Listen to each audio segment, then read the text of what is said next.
Hello students, मैं जितेंद्र कुमार विज्ञान विषय की ऑनलाइन क्लास 8th में आपका स्वागत करता हूं। बच्चों, आज हम जे थॉमसन का परमाणु मॉडल क्या था उसके बारे में जानेंगे।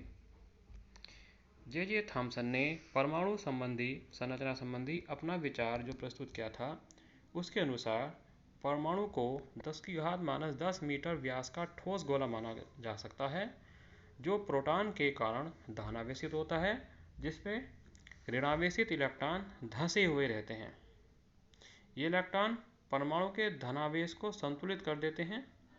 थॉमस के परमाणु मॉडल की पुष्टि किसी प्रयोग से न होने के कारण इसे समर्थन प्राप्त नहीं हो सका। दूसरा मॉडल है रदरफोर्ड का नाभिकीय मॉडल। देखिए, इसका पहले जे थॉमसन का चित्र देख लीजिए। इसमें क्या दिखाया बच्चों?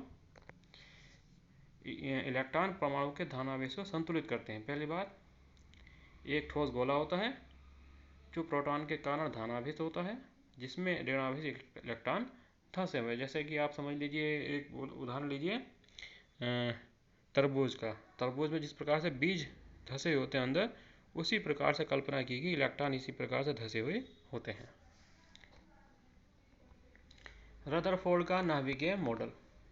ब्रिटेन के भौतिक वैज्ञानिक रदरफोर्ड ने अल्फा परिकीर्णन प्रयोग कर अपना नाभिकीय मॉडल प्रस्तुत किया। रदरफोर्ड जी ने अपने प्रयोग में सोने की पतली पन्नी ली, बहुत मामूली सी, बहुत ज़्यादा पतली, समझ लीजिए बाल से भी अपनी पतली, जितना हमारा सिर का बाल उससे भी बहुत ज़्यादा पतली, 0.0004 सेमी मोटी। उस पर अल्फा कणों की बमबारी की या बौछार की। देखिए, जब अल्फा कण सोने की पतली पन्नी से टकराए तो उन्होंने देखा अधिकांश अल्फा कण तो पन्नी के आर पार चले गए। कुछ अल्फा कण पथ से भटक गए, यानी कि रास्ता उनका बदला गया।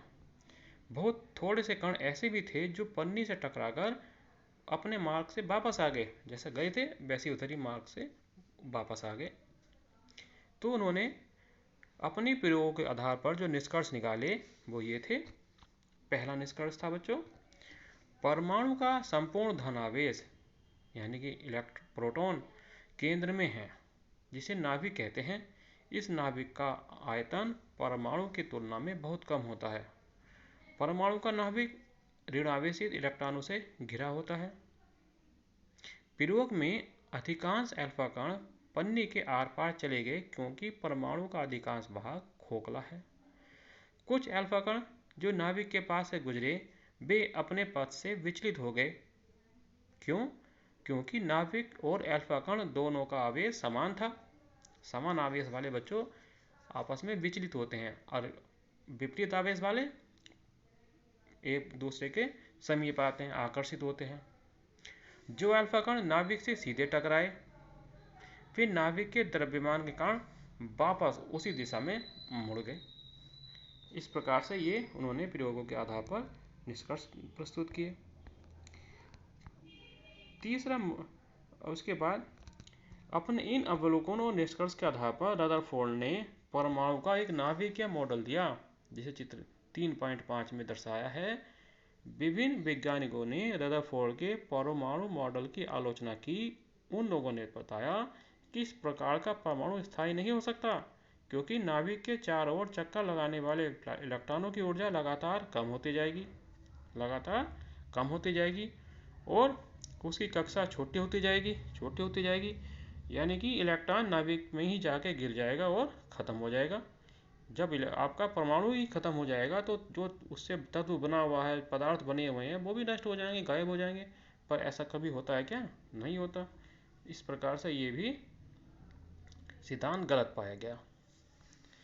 अब है नील्स बोर का परमाणु मॉडल। इसे हम कल पढ़ेंगे बच्चों।